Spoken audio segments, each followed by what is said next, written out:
Live stream mic check.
The Board of Trustees of the Lamar Consolidated Independent School District is called to order at 6:30 p.m. This is a regular monthly board meeting being held on November 19th, 2024. We have a quorum with 6 members present with trustee Box absent. Please join me for a moment of silence to observe as you feel appropriate.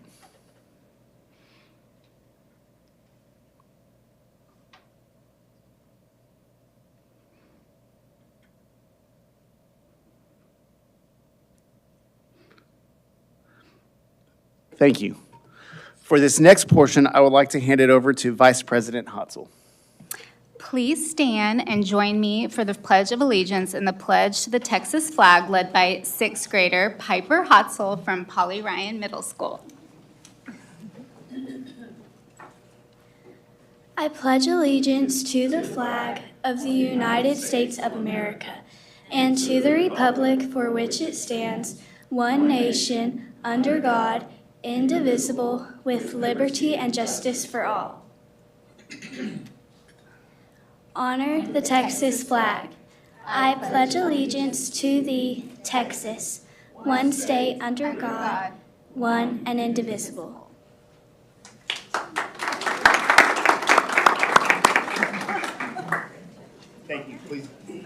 Thank you. Please be seated.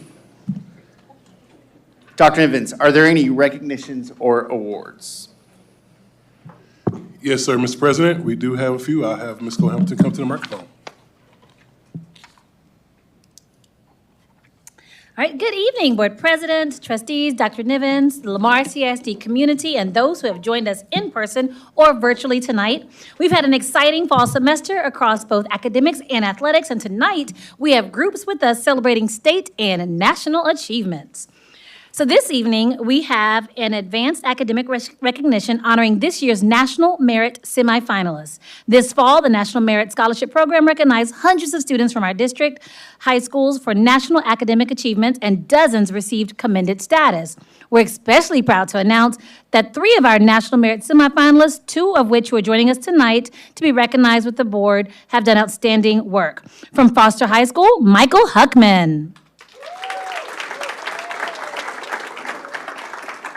From George Ranch High School, Parker Blacklock.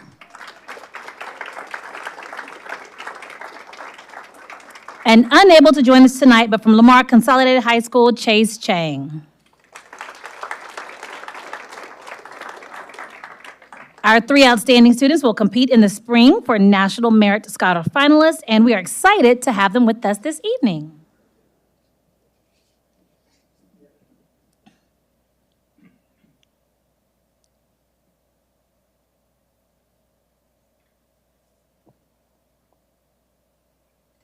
Congratulations, students.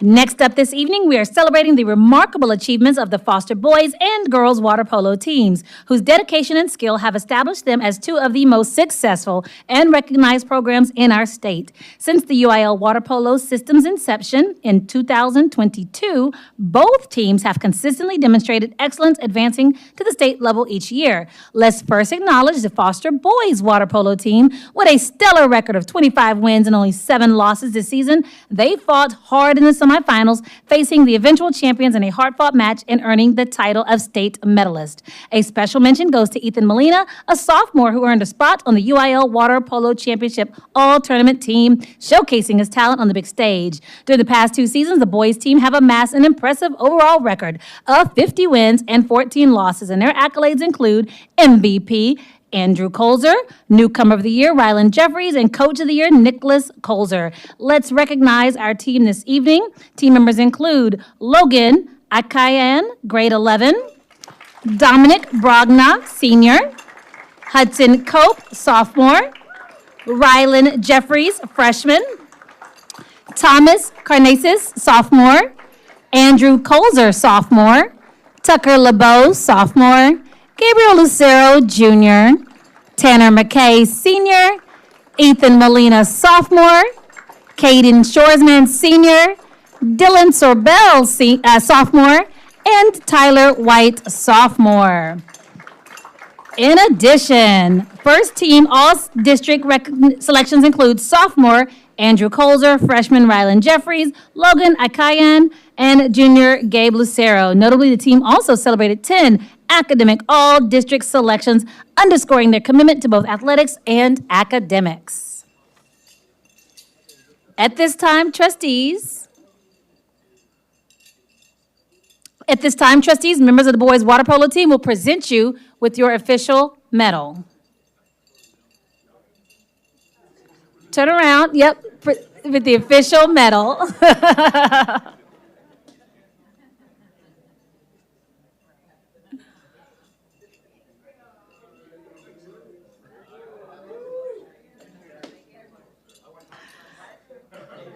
All right, now let's get that award-winning team photo. Everybody have your medals?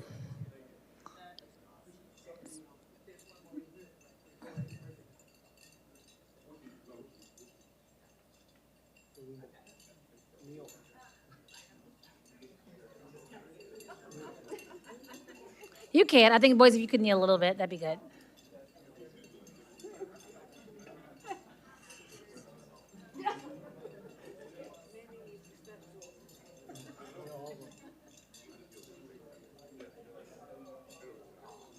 Okay, you can't see trustees at all. All right, if all the student athletes could just kneel just a little bit for me, please. Just come down. There we go. Like cheerleaders, you got it. There we go. Take it down just a little bit more.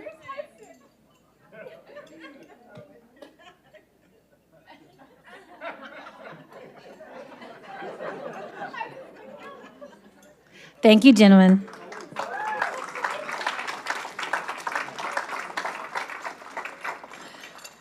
Now let's turn our attention to the Foster Girls Water Polo team. Coming off back-to-back state championships, they continue their legacy by advancing to the state finals once again in a thrilling match that saw a dramatic comeback in the fourth quarter. They fought hard, but ultimately fell short in overtime, finishing as the state runner-up.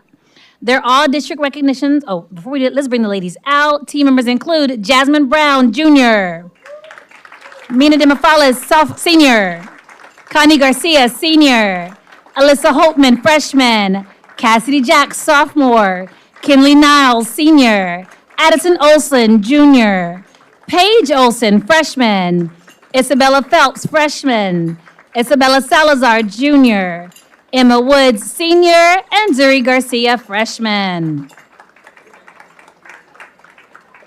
Key players selected for the UIL Water Polo Championship All-Tournament team included senior Kinley Niles and sophomore Cassidy Jacks. Over the past 2 seasons, the girls have achieved an astounding record of 60 wins and just 2 losses, along with 2 state championships and a state runner-up finish. Their all-district recognitions include MVP Kinley Niles, Outstanding Offensive Player Cassidy Jacks, Co-Outstanding Defensive Player Emma Woods, Newcomer of the Year Isabella Phelps, and Coach of the Year, Nicholas Colzer. First team all-district selections also featured senior Kinley Niles, sophomore Cassidy Jacks, senior Emma Woods, and freshman Isabella Phelps, with the team achieving 11 academic all-district selections, reflecting their dedication both in the pool and in the classroom. Congratulations, ladies.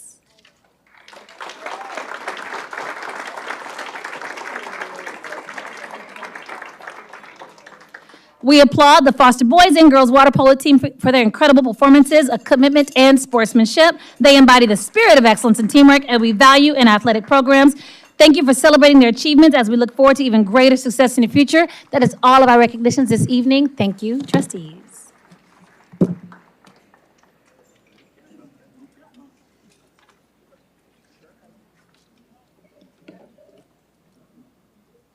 All right, good evening, Board of Trustees. Next, we'll have introductions.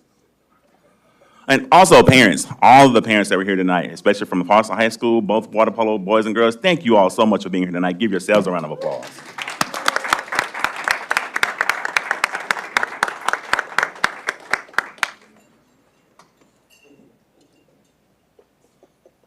Okay. Next, Board of Trustees will have introductions for tonight.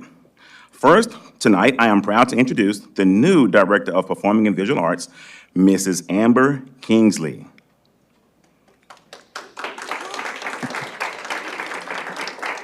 Mrs. Kingsley was born in Edinburgh, Texas, and raised in the city of Austin. She is a proud graduate of the University of Texas, where she received her bachelor's degree, and Lamar University, where she received her master's degree in administration and supervision. Mrs. Kingsley comes to us from Hutto ISD. She has a total of 21 years of experience in the field of education, where she has served as a teacher, coordinator, and director of fine arts. Attending with Mrs. Kingsley tonight is her husband, Bruce. And although they weren't able to be here tonight, watching online is there are 5 children and 4 grandchildren. Ladies and gentlemen, please welcome the new Director of Performing and Visual Arts, Mrs. Amber Kingsley.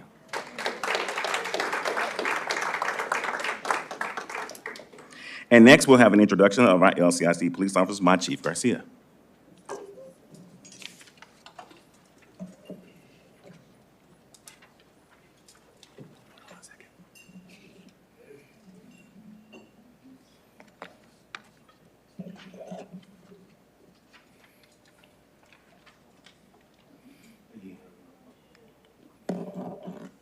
Good evening, Dr. Nivens, Board of Trustees.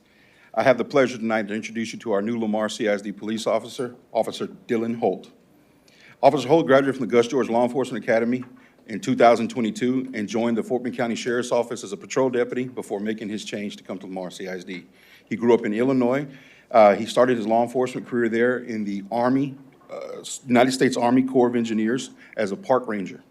I have the honor and pleasure of introducing him to you tonight, Officer Dylan Holt.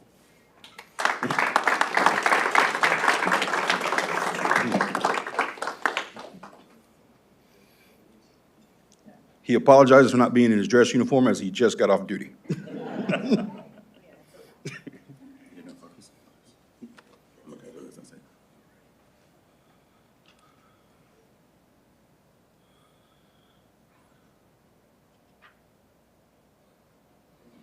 All right, President Lambert and trustees, that concludes all introductions tonight.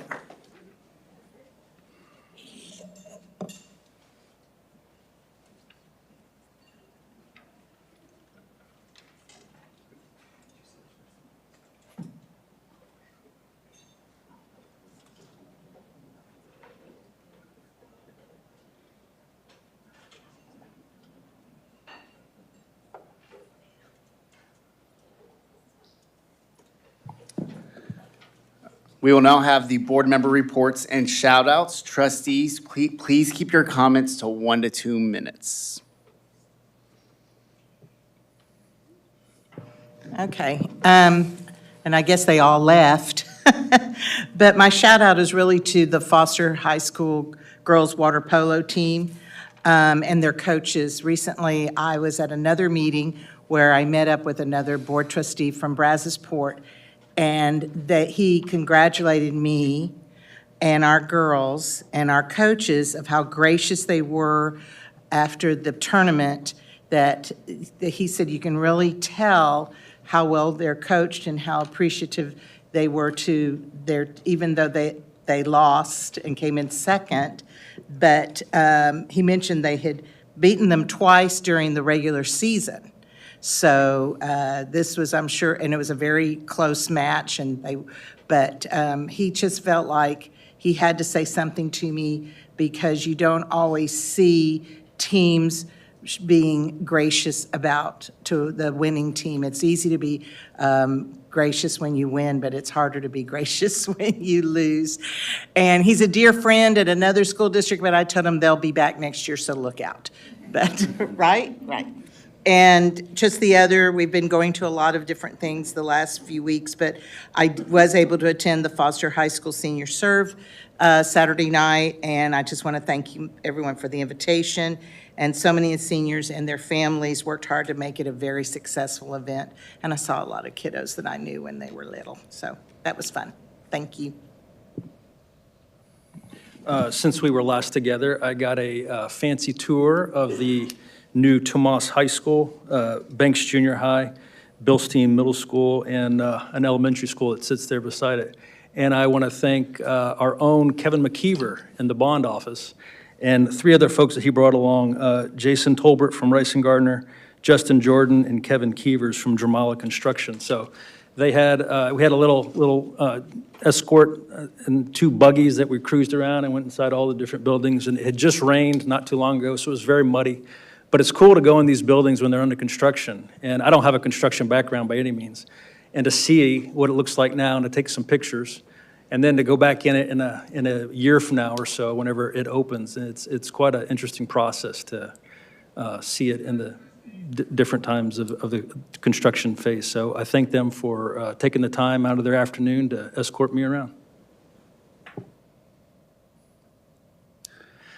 For mine, I would like to recognize Coach Zachary Castillo out at Beasley. Dr. Ryan and myself were invited to go out to their induction of their Boys to Men club. So at the beginning of the year, I was able to offer a charge to our staff about the saying, it's not my fault, but it is my responsibility. And Coach Castillo out there at Beasley took that to heart, and he's doing an excellent job. So he saw there was a need in the community, a need in his school for the boys of the school to have that male role model and all that. So Coach Castillo said yes to that call, and he's doing it, and it was really neat. It was very heartfelt, touching whenever he gave the students an opportunity to grab the mic and give shout outs and thank yous. And so a lot of them were, thanking their parents and all that, but almost every single one that grabbed the mic was saying thank you to Coach Castillo for this opportunity. And so it means a lot to the kids in that community that Coach Zach Castillo at Beasley Elementary is doing a great job. So thank you so much, Coach. Dr. Nivens, is there we will now have board committee reports. Do we have any? Yeah, I'm head of the strategic planning committee. That we have a committee that we put together. The board committee put together a community committee of parents and staff members and different community members. We've met 3 times to date. And if anybody's watching this and you're on that committee and you have only attended the first one, or if you haven't attended any of them, please come to the next one if you're able to, because we need more voices. We have a lot of folks on the committee, but not everybody is able to show up every month. So the more folks that show up, the more input we can get as we're developing our new strategic plan for 5 years. Thank you. Dr. Nivens, is there a superintendent report? Yes, sir, Mr. President. Excuse me. What we know next week is Thanksgiving. And I defined, being thankful and being grateful are 2 separate things.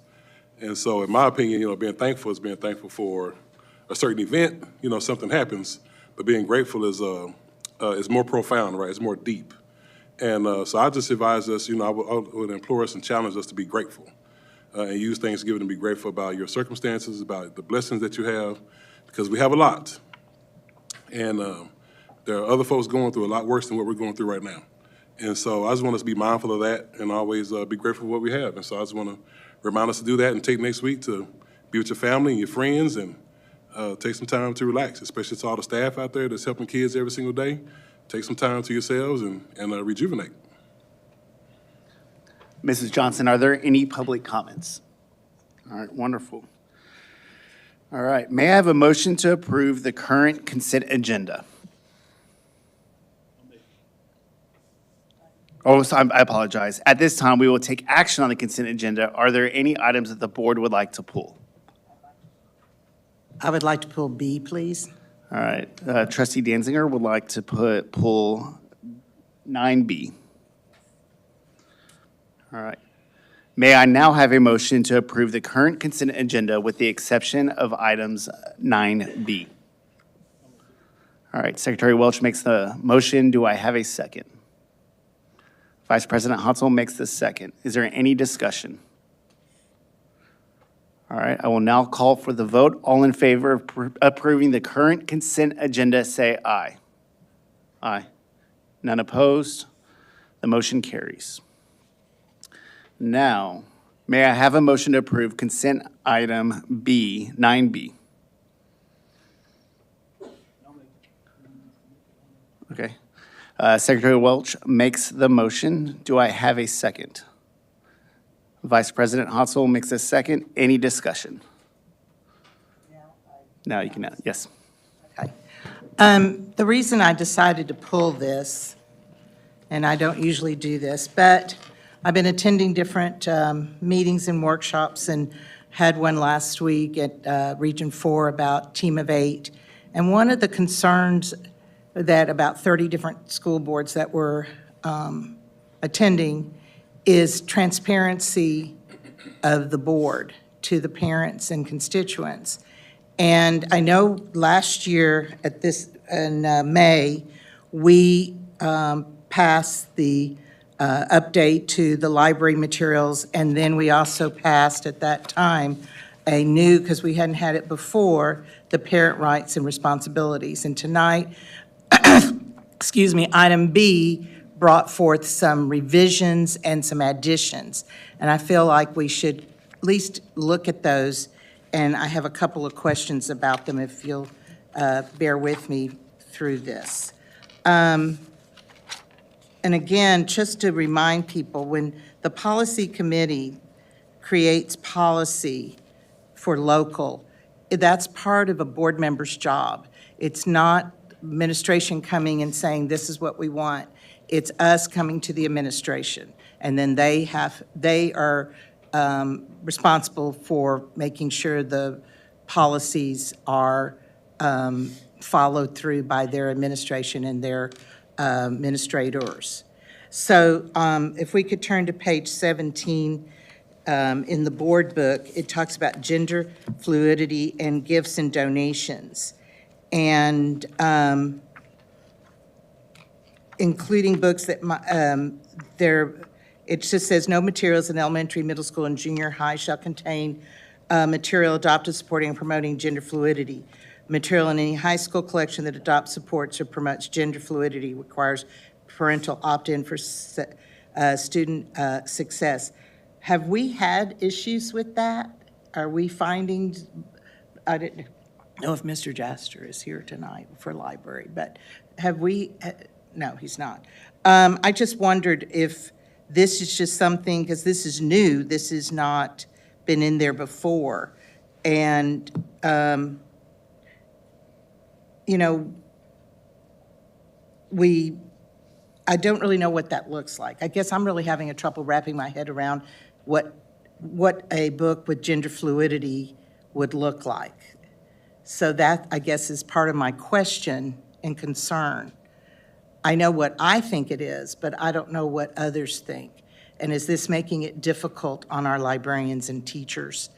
And I know House Bill 900 is going to be revisited because I think this is a question. I know I found some information online with the Texas State Teachers Association that they're having issues with House Bill 900. So I just didn't know if we had an example of what that would look like, or if we've had an issue with that, or are we just trying to be preventive and proactive?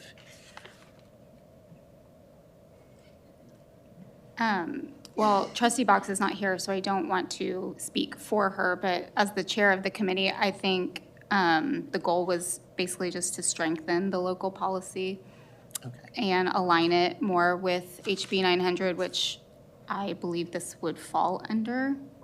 Well, it talks about, you know, they do have different issues that it brings up, but it could fall under that. But again, I wasn't, you know, what is it? I thought it was more sexually explicit materials. Does it truthfully say gender fluidity, I think, in House Bill 900? At least not what I've read. Maybe I've missed it. But we can move on. On the next page, it talks about a district may not purchase library material from from vendors that are not on the TEA's website. And I just thought we always did that. And my question was, have we lost vendors because of that, or all our vendors are on the website?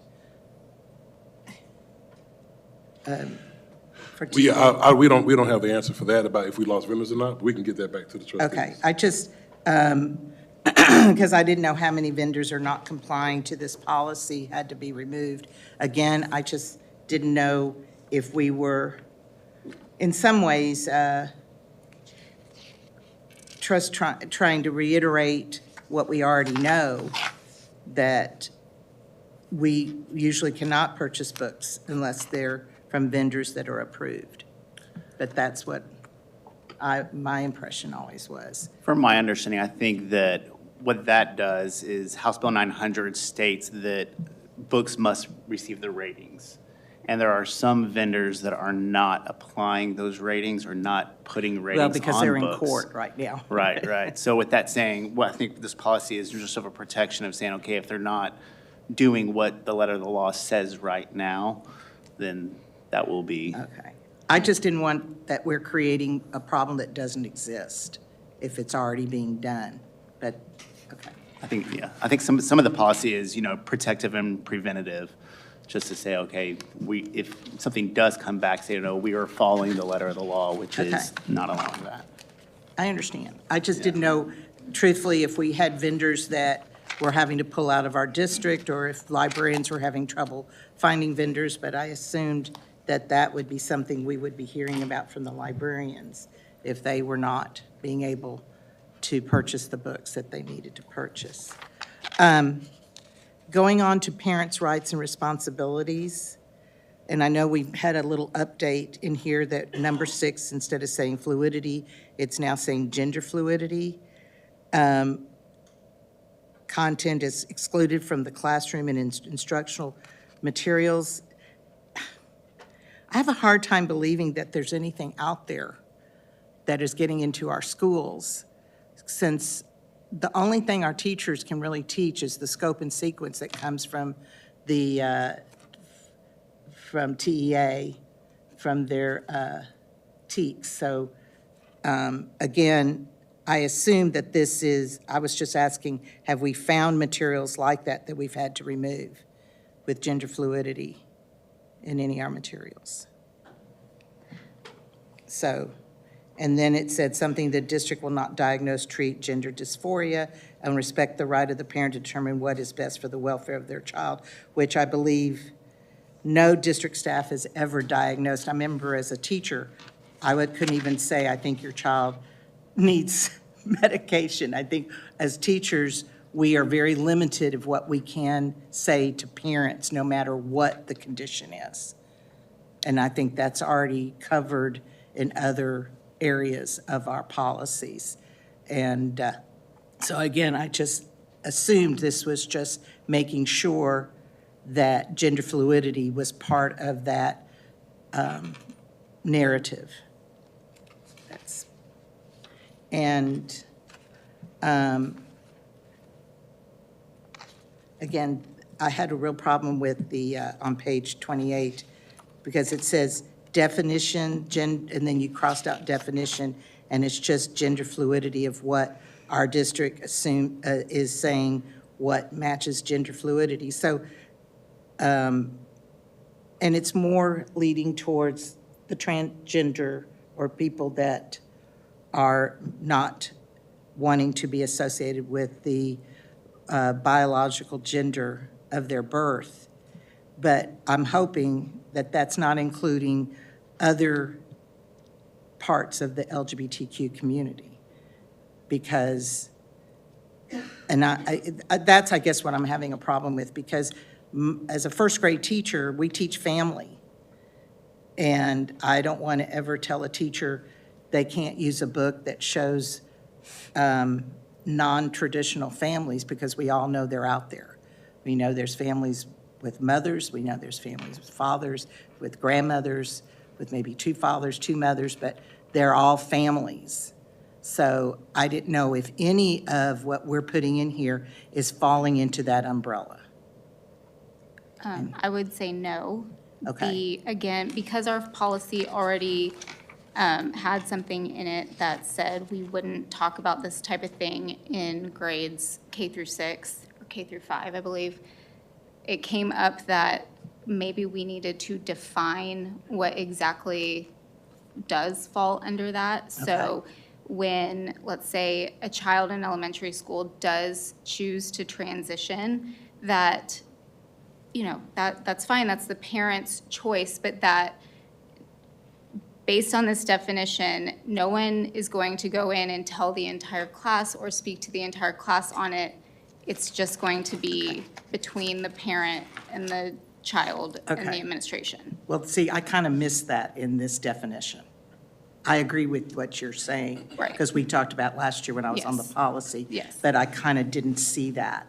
And that's I guess, I just didn't read that into it. Okay. That you're trying to say, if there is a situation, that it's not to be handled by the teacher or administration on the staff of that Right. school. Well, that's already in there. Correct. And so I think. You're the- just trying to strengthen what. By adding a definition. Okay. Yes. And then I guess we did make some changes on the bottom of page 29. Again, the board acknowledges that the district volunteers, staff, including counselors, are not employed as experts in diagnosing, affirming, or treating gender dysphoria or related mental health conditions. I hope we're not saying that if someone's going through gender dysphoria, that that's a mental health condition, because that's kind of tying those two together, and I hope that's not what that was meant to do, or prohibited from doing so. Again, we know teachers and administrators and counselors cannot diagnose or treat many different areas of a child's without a doctor or parent taking that child to a doctor and bringing in information. So again, I just assumed that this again was just trying to strengthen the district of what they can and cannot do. And I know also we said last time, we defined a minor, but if we're going to have a lot more students, especially second semester, that are seniors that are 18. Are they still considered a minor if they're still in school, or are they considered an adult at that time to make decisions? They're considered an adult. Okay, so if there's an 18-year-old that comes, then, because it said, I think there was confusion here, and that's why you put in grades K through 5, the district will only send notifications to the parents of their minor child request, or he or she be identified as transgender, changes his name, or uses different pronouns in school. But by using the word minor, if it's an 18-year-old, teacher might not know that. So I didn't know if they can make that choice on their own. Yeah, so that policy is only for K through 5. That's why it says in K through 5. And again, it's just so that if that happens in elementary school, let's say someone in your class changes their gender, the parent of Parent's that already aware. child. Well, the parent of that child is allowed to say, okay, you can send a notice to the rest of the class so that the rest of the class knows, okay, what's going on, but sent to the parents so that the parents can talk to their own child instead of having like a counselor come in and tell the whole class while a parent doesn't really know what that conversation, to preempt the conversation. But the rest of it for over 5th grade, Is, okay, just as before, but I just wanted a clarification of minor. And And then the last page, page 32, is gender fluid materials. And I guess, again, that was the question I had earlier. I don't know what these look like. I guess I would know it if I saw it, but I didn't know if we were having a problem with this or if we were just trying to be proactive against a problem happening on our campuses.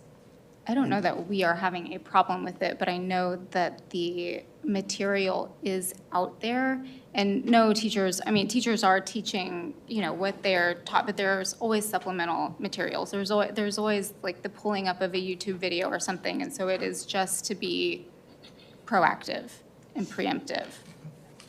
Well, anyway, these were just questions I had because they can get kind of sticky, and we need to make sure our parents know that we are not having a problem.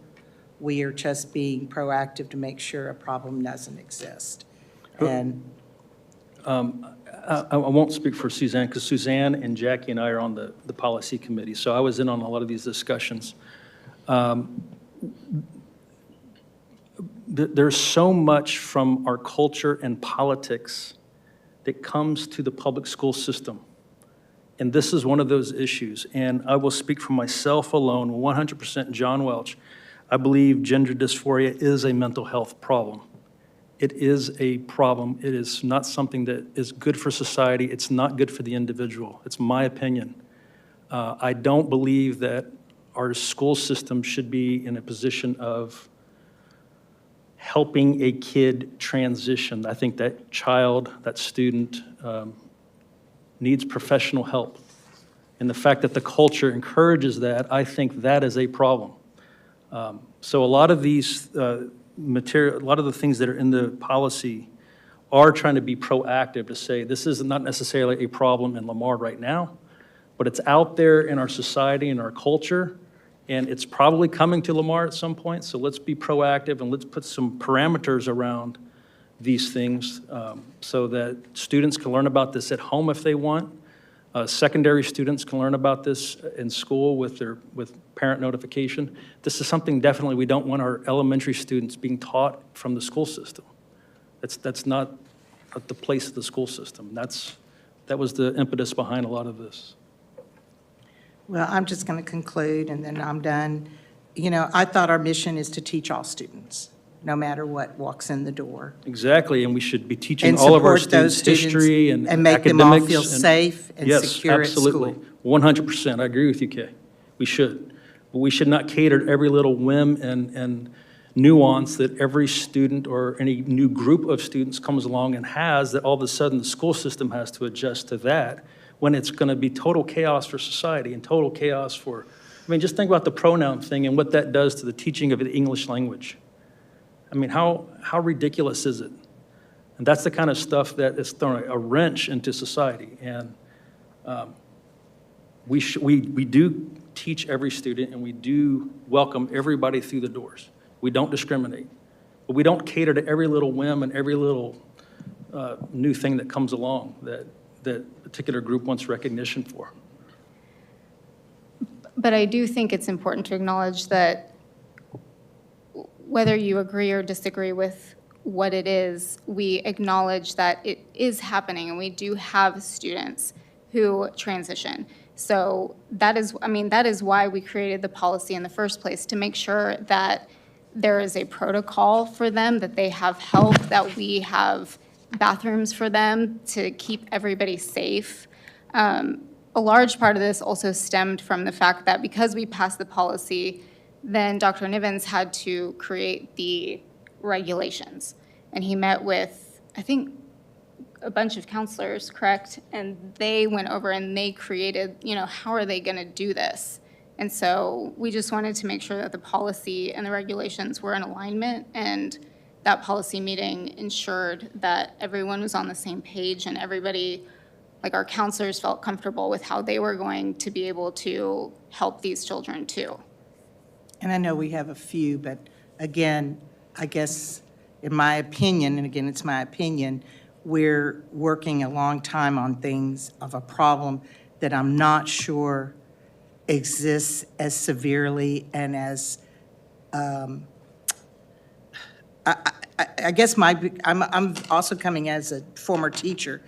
We're having teachers leaving in droves, we're having librarians leaving in droves. They're all worried they're not doing what they're supposed to do, and we're adding more and more pressure on them.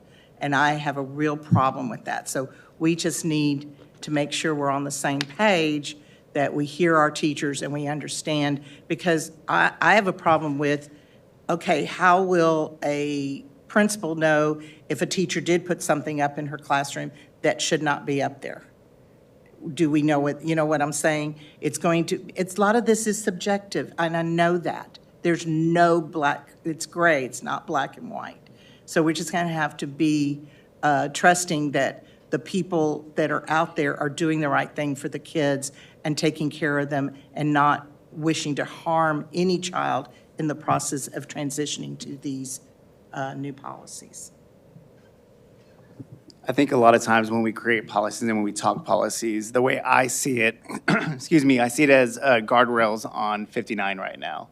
We all know how to drive on 59. We know which lane we're supposed to go, and we know where we're supposed to go, and none of us are going to be going into the ditches, but there are guardrails there to protect, and there are guardrails to provide guidance on the directions we should go. So I think a lot of the policies and some of the changes in here, they're there to protect, they're there to guide, they're to say, okay, these are the parameters we're going to go through safely, and the intention is for us to drive straight down 59. We know there's construction, there's all these things that come up, and the guardrails keep us within those boundaries. So I think some of this stuff and changes, and I encourage every single parent and teacher and staff and maintenance worker, everyone, all of our policies are on our website, and they're there for the public consumption. And as a parent, when we moved to this district, I got on the website and I wanted to read what the policies the district has. And there were some certain things at the beginning that were not, it was policy, and I'm like, oh. And so then I spoke up, and we were able to get some of that changed and worked on to within our society's sake and all that. So, so I think a lot of this is just protections and gives us boundaries in the direction which we're going, and we are here to educate all students. And so, but we're here to educate and all that. So, any other discussion? All right, hearing no discussion, I will now call for the vote. All in favor of approving consent item 9B, say aye. Aye. Any opposed? One opposed. The motion carries. At this time, we will take action on the action items. Dr. Nivens? All right, Board, we have Ms. Jill Lowitt coming to the microphone.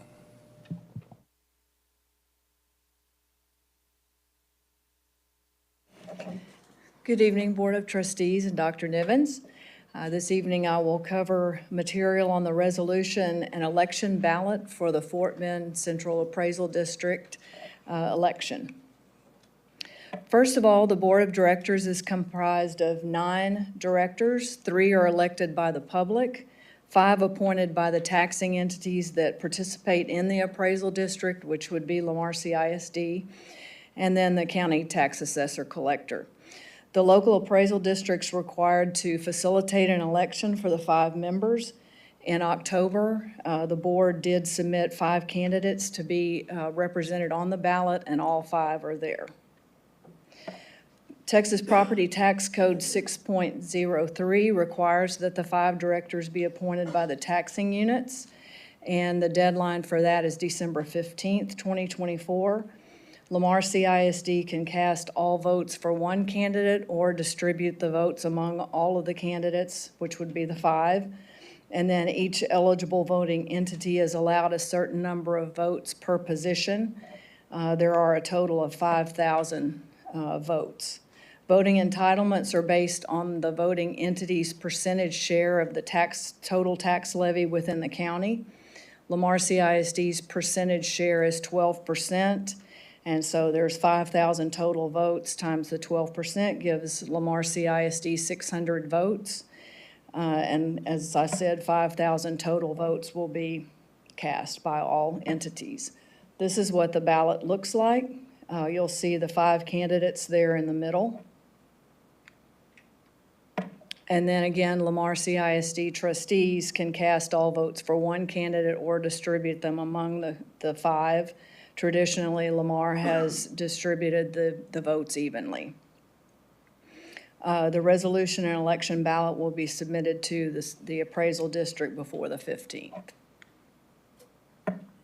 So I can answer any questions. Trustees, any discussions, questions? I just want to say again, ask you again publicly what I asked you last month, because folks don't always watch our meetings. I understand that. These are folks for the CAD board, the Central Appraisal District. That board does not set the appraisal rates for the property of each individual home in the county. Correct. It's the chief appraiser who does that. This is the board that oversees the appraiser. But this is not necessarily folks who have a direct hand in the value of their home. And I think that's very important, because I don't necessarily know these folks. I know 2 of the names on here. And I don't know if anybody else on our board knows these folks, but it's kind of an oversight board of the Central Appraisal District, which is an entity set up by the state of Texas in every county in the state. Right. So There are a team of appraisers. there are a That team of appraise property. appraisers, that's right. And historically, we have lowered our tax rate, but the property values are increasing, which is Yeah. increasing the taxes. And so, Yeah. just to Correct. say that again, is that we've Correct. lowered as a board. But, all right. Any other discussions? All right, may I have a motion for the Board of Trustees? Oh, thank you so much. You're welcome. May May I have a motion for the Board of Trustees to consider voting for the following candidates for positions on the Board of Directors of the Fort Bend Central Appraisal District? I may mispronounce the name, and I apologize. Number 1, Jim Key. Number 2, David James. Number 3, Paul Stamatis. Number 4, Pamil Gaskin. And number 5, Michael Rozelle. I'll make a motion that we distribute the votes evenly amongst the 5. All right, Secretary Welch makes a motion that we distribute the votes equally among the 5. Do we have a second? All right, Trustee Danziger seconds that. Any discussion? Hearing none, I will now call for the vote. All in favor say aye. Aye. Aye. None opposed. The motion carries. We will now have reports and presentations on the informational items. Dr. Nevins? Yes, sir, Mr. President. We will now have our student discipline report. Dr. Waits?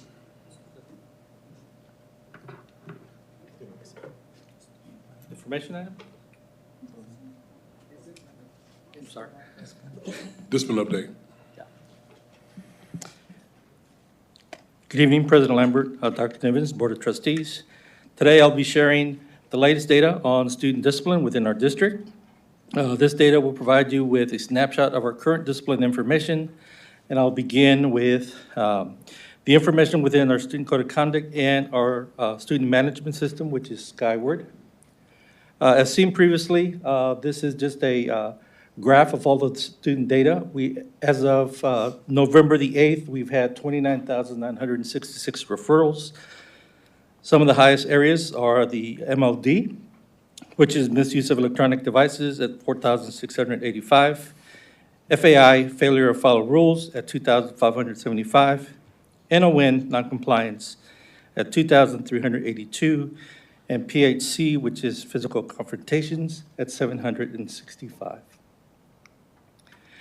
This is just a continuation of the same discipline information. The majority of the referrals on this slide, as you can tell, are boxed in red, which are associated with tardies. Other areas are SKI, which is skipping, at 579, VBC, verbal confrontations, at 142, SP1, serious and persistent misbehaviors, at 127, and TRS, which is threats to students, at 103. Discipline referrals associated with tardies account for 45.7% of all referrals. If we were to remove the discipline referrals associated with tardies, that leaves us with 16,257 discipline referrals. This next slide is just a tier comparison of discipline referrals between the 2023-2024 school year and 2024-2025 within the first 60 days of school. Notice that this year we are about 5,957 more referrals than last year. But it's important to remember that this year we have really focused on reducing interruptions into the instructional setting and have addressed electronic devices as something that we wanted to make sure that we focused on.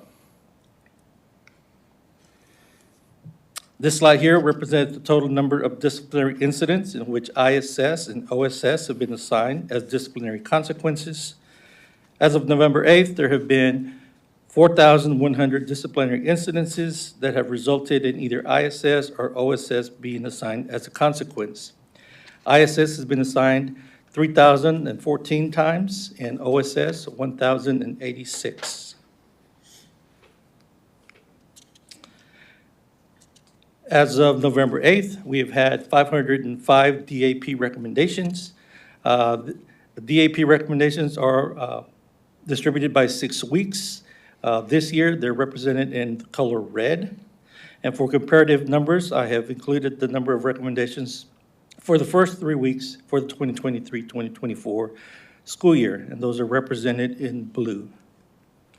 As you can tell, our DAP recommendations this year are currently trending down in comparison to last year. One of the things that we started looking at was, of those 505, how many of those kids are repeat offenders? And so we're looking at recidivism as that. So we've had 471 students that have been sent one time. We've had 33 students that have been placed there a second time, and only one student that has been placed there for a third time. Well, we take the 471 and we divide that by our current district enrollment, the 46,914. That equates to about 1% of LCISD students. This graph here represents the total number of DAP by offense. Notice that ECG, which is our electronic cigarettes or vapes, are at 134. FIG, which is fighting, at 91. And then we have AST, assaults, at 38. And there you have the information for the top 5. Of the 505, 334 account for those top 5 areas. Harassment and TRS, which is terroristic threat, are both tied at 22 and at 5th slot. And they account for 66.1% of all recommendations. Here you have the DAP recommendations based off of student grade levels. Secondary, we're at 421, and elementary at 84, and 9th grade, 10th grade, and 7th grade are leading in placements. This information here is specific to our cell phone tracker. As we mentioned earlier, that we started tracking the number of misuse of electronic devices this year. And so within we started tracking the information simply because when we start looking at discipline referrals, not everything is coded as MLD. Some of those are eventually coded as noncompliance or insubordination. So we wanted to use a slightly different method to try to track any misuse of electronic device information. So here you have 3,829 cell phone offenses, and we started this tracker after school started, so the numbers may be off just a little bit. But here you have them by campus level. So elementary has had 29 offenses, middle school 32, junior high 773, and high school 2,995. And here you have it by grade level.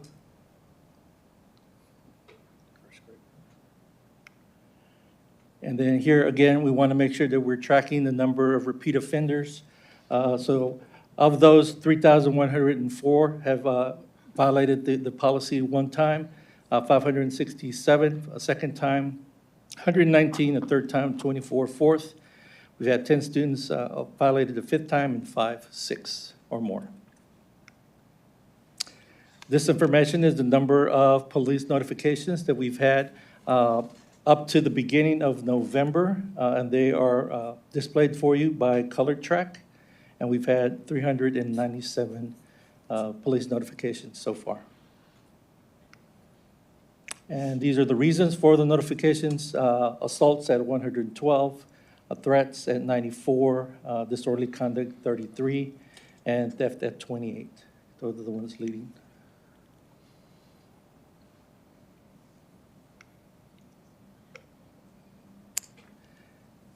Are there any questions? Mr. Nava, can you go back to the slide about the DAEP recommendations? And I was going to ask you to, This one? no, where it showed the grade levels. Yeah, there. Can you talk about why it is that we have the 9th graders more than the others? Is that they don't have to be even high Yeah, school, or what? yeah. What is it? Traditionally 9th graders, they just have a little bit harder time adjusting to high school. You know, they're the big fish. Last year, they're running junior highs, and then they come into the high school, and nobody knows their name or who they are, so they're trying to make their mark, so they act a little silly. They're trying to fit in. But you can see that the same thing in 7th grade. So it's just that transition year, both in 7th and 9th.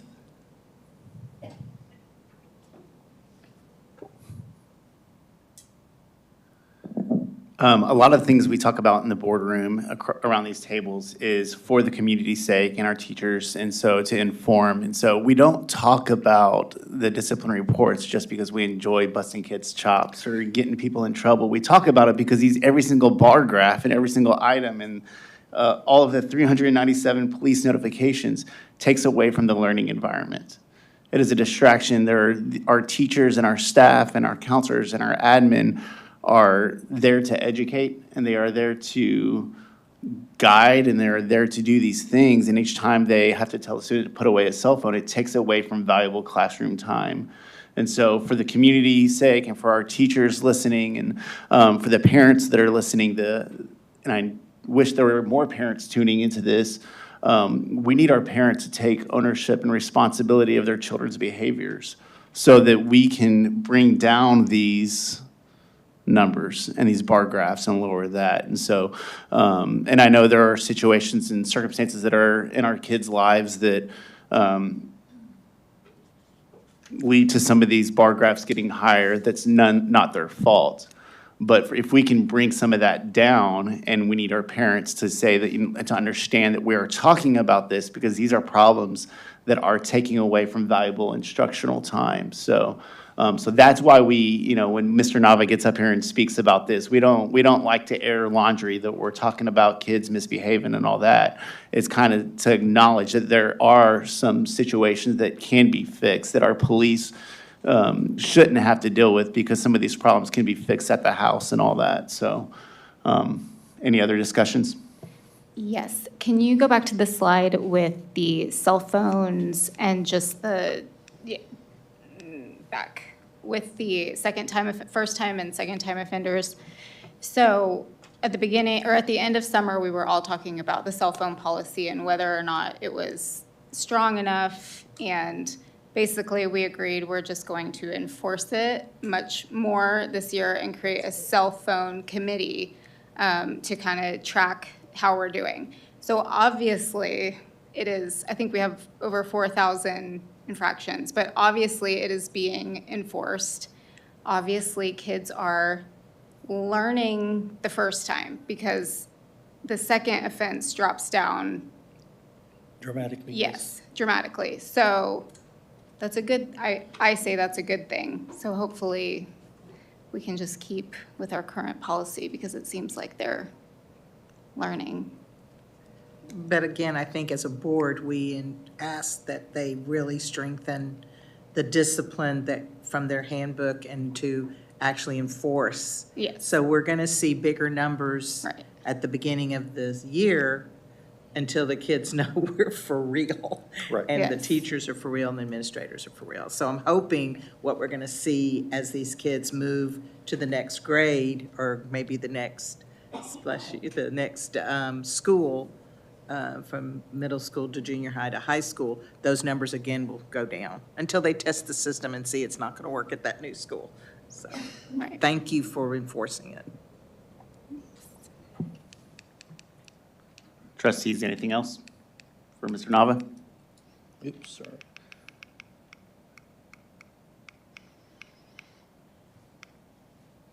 Thank you, sir. Thank you.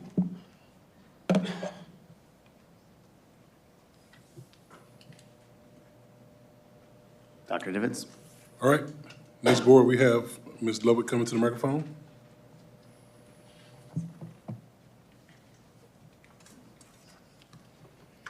Good evening again. This evening, I will be providing information on the 2023-24 first rating for Lamar CISD. This rating is based on the 2022-23 fiscal year data. The ratings were released to districts earlier in November. And as you'll recall, the first system measures districts' accountability and is based on a number of different metrics that are referred to as indicators. And it measures the financial management and operations of the district. This year, the rating system includes 21 indicators. There are 5 that are considered critical indicators. 4 of those are pass-fail.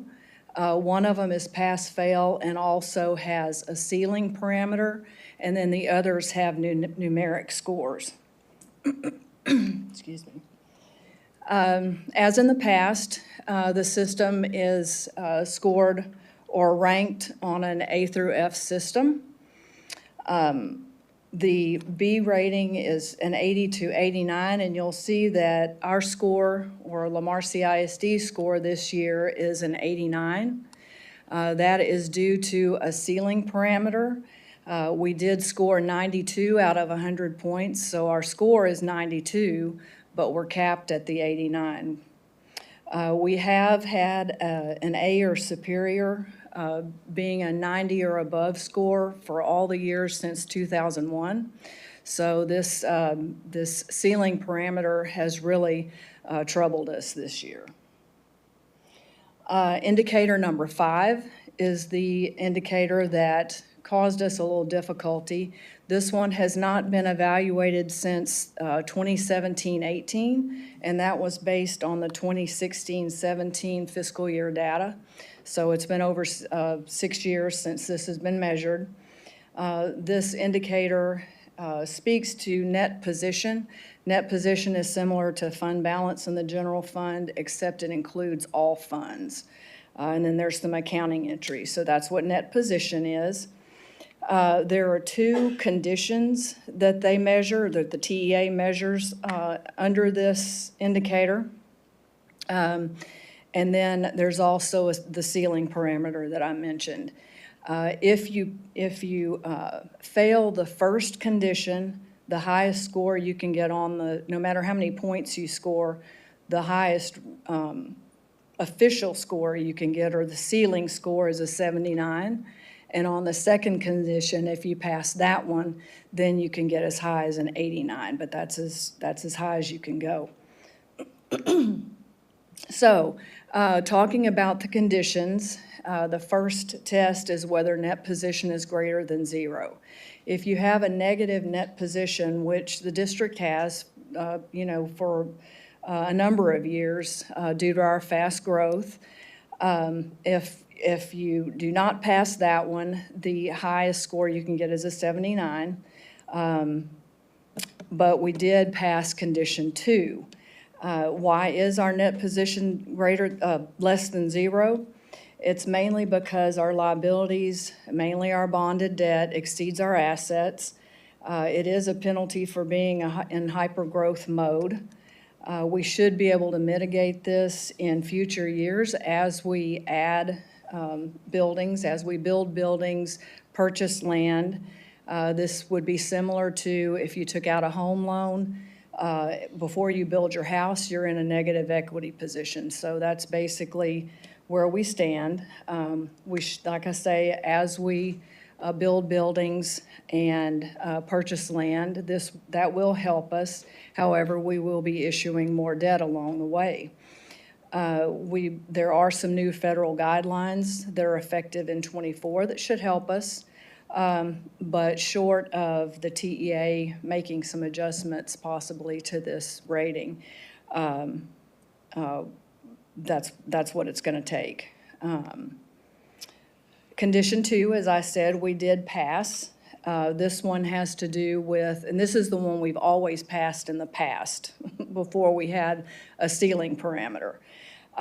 This measures the increase in students over a 5-year period.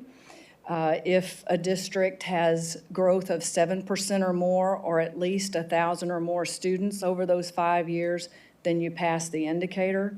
Lamar's growth in students was 9,017 students, or over 27%. So again, we did score 92, but are capped at the 89. At this time, Mr. Buchanan will come up and talk about our hypergrowth situation.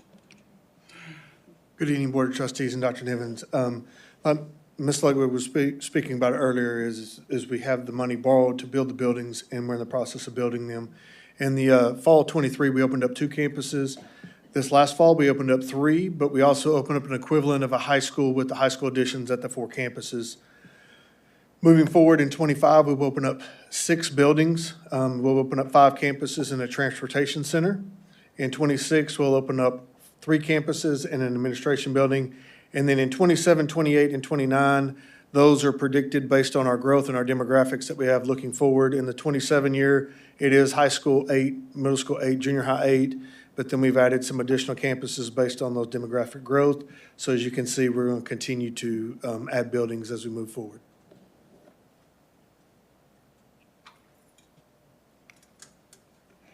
So next month, we have on the agenda our annual financial accountability management report, and we will be doing a public hearing where we will discuss more than just the one indicator. We will provide the performance on all 21 indicators.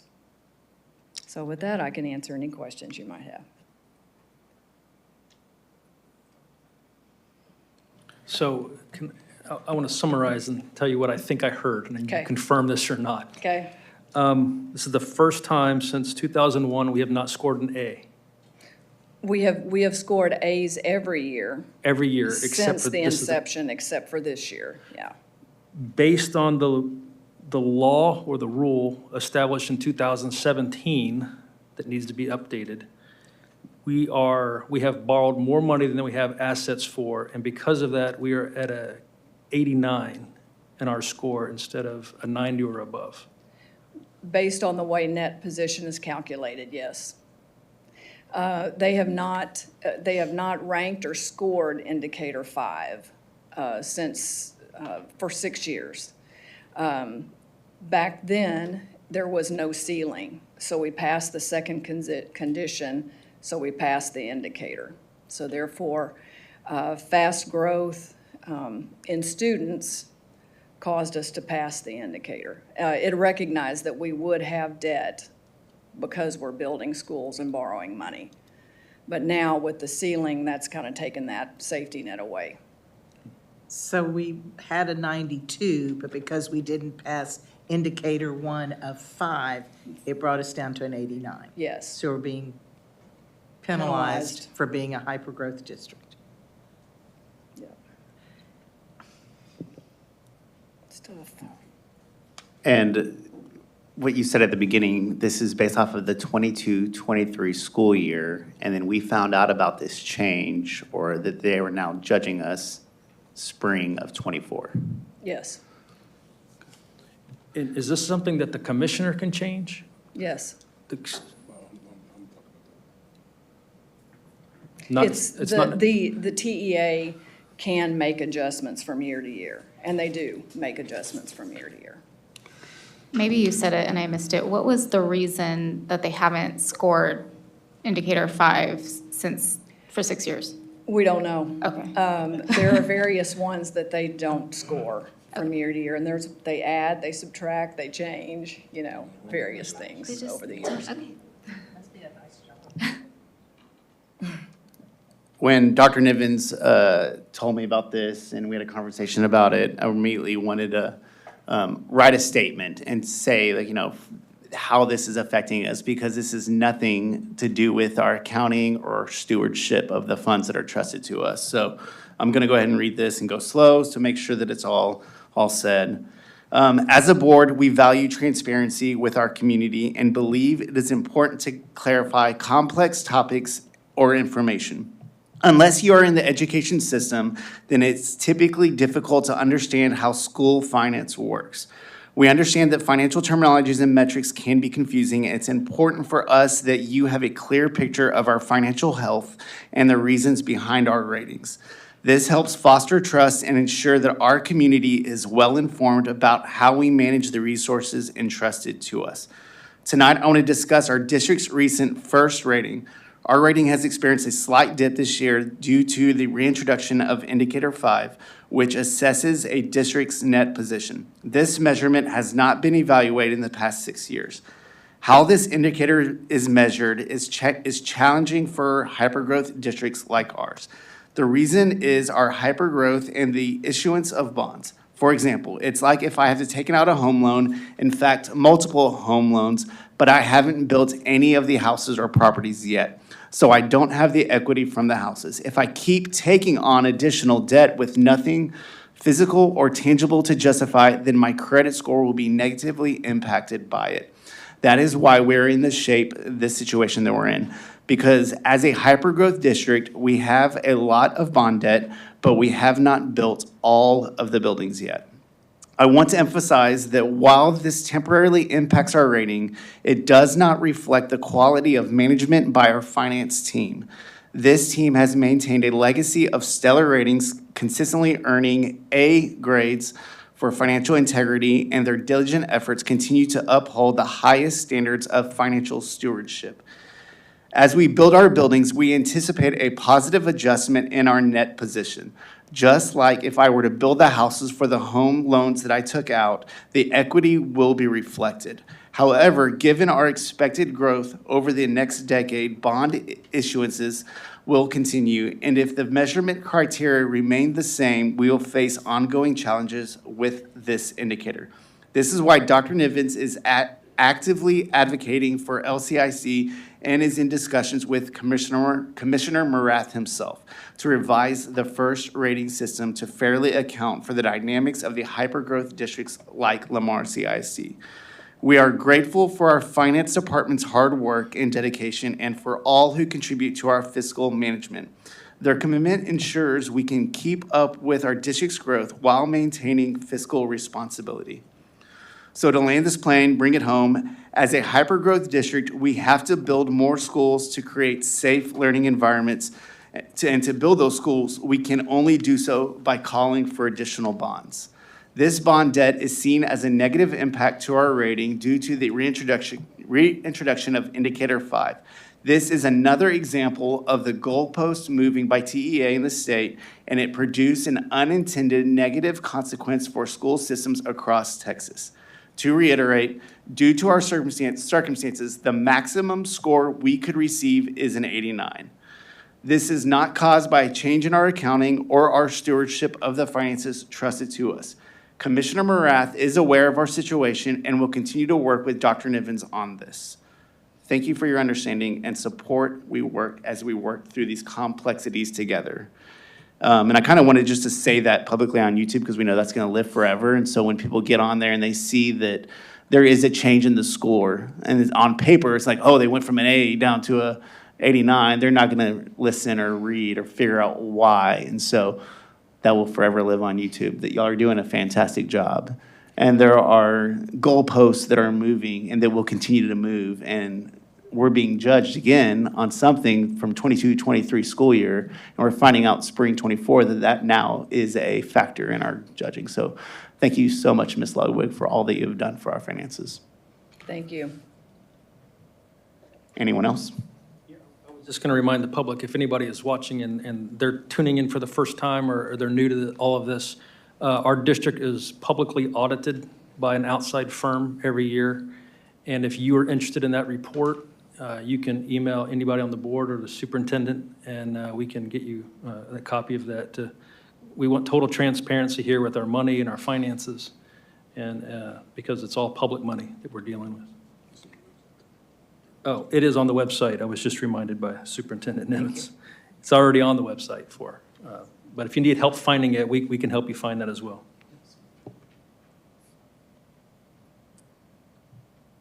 Dr. Nivens? All right, trustees, next we'll have Ms. Cottongay.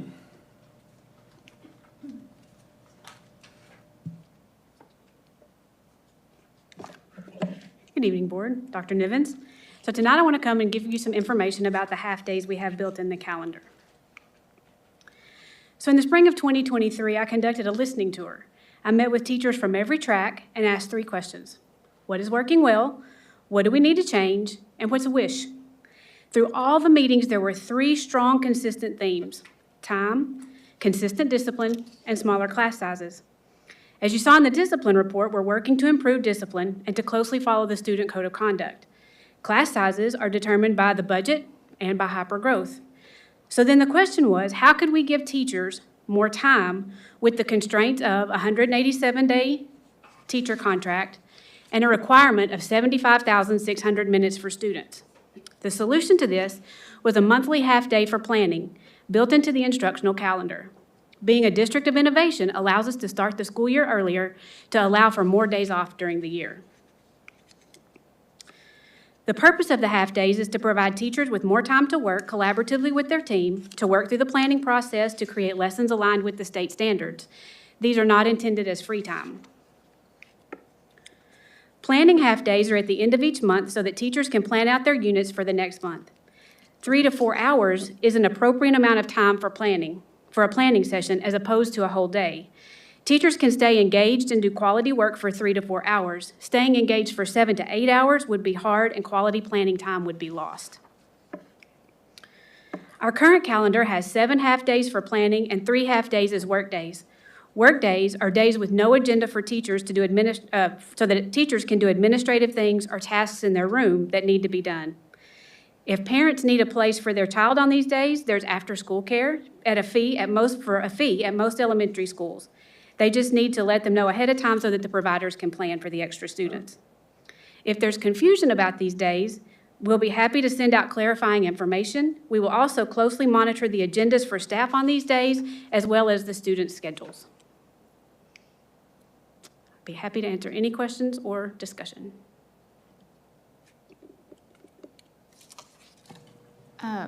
So just being a parent and having friends with kids in other districts and stuff, it came up in conversation that some districts do full days off for planning days, and we do half days, and we have a lot. So I really just wanted to talk about is it working now? Like, how did we have half days before in 2020, before your listening tour? And then since then, like, do teachers feel like they are getting the most out of their half days? Have we considered ever changing it to a full day off for teachers? But I heard what you said about 7, 8 hours is a long time, but I don't know if there's a balance there. I can't tell you, years before I got here, but the year before I got here, there weren't half days like that in the calendar. And so we asked principals just to try to figure it out, just, try to work some time in for teachers. So far this year, I can say that it's working. We're right in the middle of benchmarks right now, and as I'm monitoring benchmark scores, we're up over where we were before. Okay. In some places, double digits. Not across the board double digits, but some places double digits. And so I do believe the time that we're giving teachers is working and is helping our kids. And like I said, I just feel like to plan a whole day is taxing. When you're in these conversations, you're deep in the conversations, you're looking at data, you're trying to plan what's best. And so to stretch it for a whole day, I really think we would lose a good amount of planning time. When we're doing it in smaller chunks, we can stay focused for that 3 to 4 hours, and then take that break, and then come back for the next 3 to 4 hours. Okay. I mean, we can explore anything you like, but that's the reasons for the way it is now. Okay. And I think the change came about because we became a DOI, a District of Innovation, so that we could bring on some of those half-days. It allowed us to do that, yes, ma'am. We were not really able to, and the half-days that were used, especially for elementary, were used for conferences with parents. And I thought, once upon a time, they did give the teachers in the secondary half-days to complete grades. So I don't know if they're still doing that, or if they need that at the end of a semester because they have finals. But on your listening tour, did any of them talk about needing more of, because sometimes you could take a whole day and have half-day be planning and half-day on your own. Sure. If you needed to. But these are just suggestions putting out there, but I know we have more flexibility now than we did before. Ms. Cottengame, with all of the running around that happens on a half-day, getting the kids to school, especially like on a weather day, it's a bad weather day, what is the academic day like for the kids in a half-day? If you speak to the elementary and then the high school, different levels of what that looks like. The expectation would be that we're having school, that they're getting lessons, they're having school. I haven't been on every campus on half-day, so I can't tell you what it looks like, but that's the expectation is We have 75,600 minutes, and we need to make the most of those minutes. Well, I think part of it is, especially with the elementary, you're getting them in because they need to feed them breakfast and lunch. And if they're a full day off, then some of those kids are not getting meals. So that's why they try to do more half-days.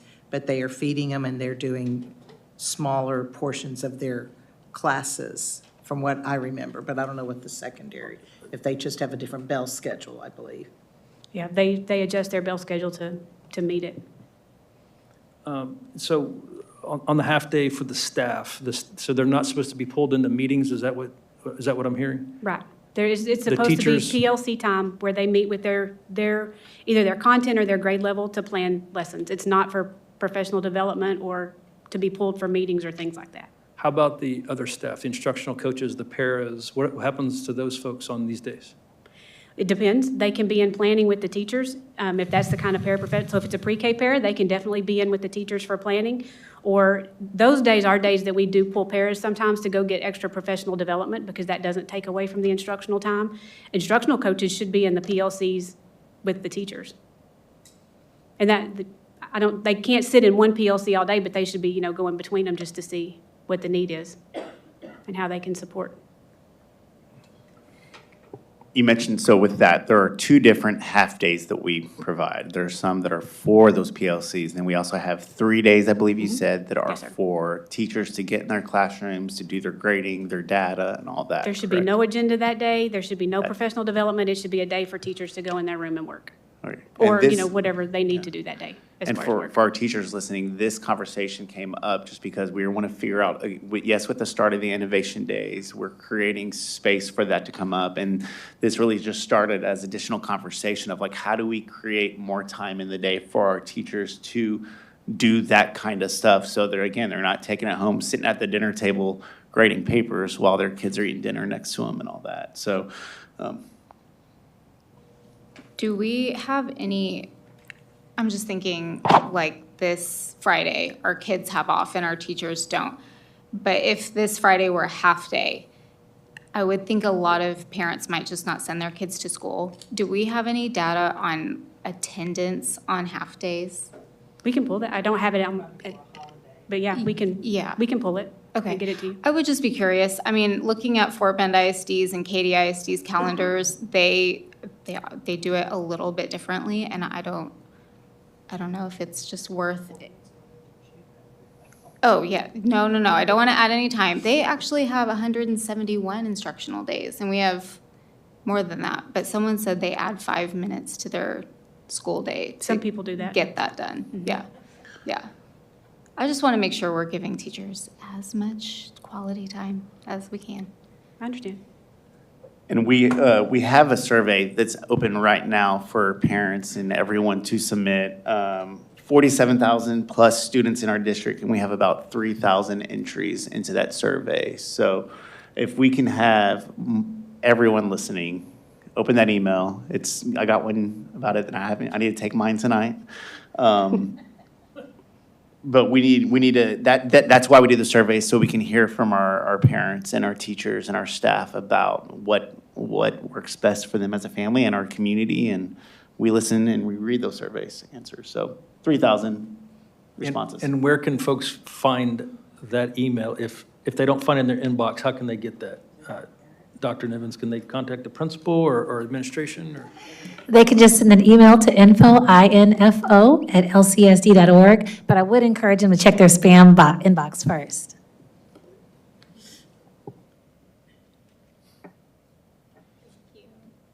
Thank you. All right. Are there any items on the future consent agenda that trustees would like to pull for discussion at the December board meeting? All right, Secretary Welch.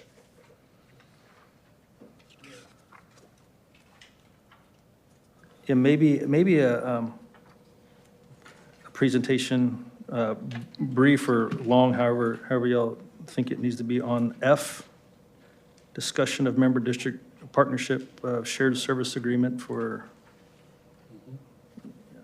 Okay, on item F. 13F. 13F, yes. All right, thank you. Is there anything else? Okay. It is 7:55 PM. We are adjourning to closed session pursuant to Texas Government Code Sections 551.071, 551.072, 551.074, and 551.082, the Open Meetings Act, to discuss personnel, land acquisition, or consultation with our attorney.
Board of Trustees are returning from closed session. Board of Trustees are returning from closed session.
We are now back in open session. It is 8:34 PM. We have a quorum. Are there any motions to be made? Yes, Mr. President. I move that the Board of Trustees approve the land for the future CTE site as discussed in closed session. We have a motion by trustee Danziger. Do we have a second? Secretary Welch makes the second. I will now call for the vote. All in favor say aye. Aye. Aye. Motion passes. Are there any more motions? Mr. President, I move that the Board of Trustees approve the employment of personnel as discussed in closed session. We have a motion by trustee Bronzel. Do we have a second? Vice President Hotzel makes that second. We'll now call for the vote. All in favor say aye. Aye. Aye. Motion passes. Are there any future items or any discussions or anything as we wrap this up? All right. The meeting is adjourned at 8:35 PM.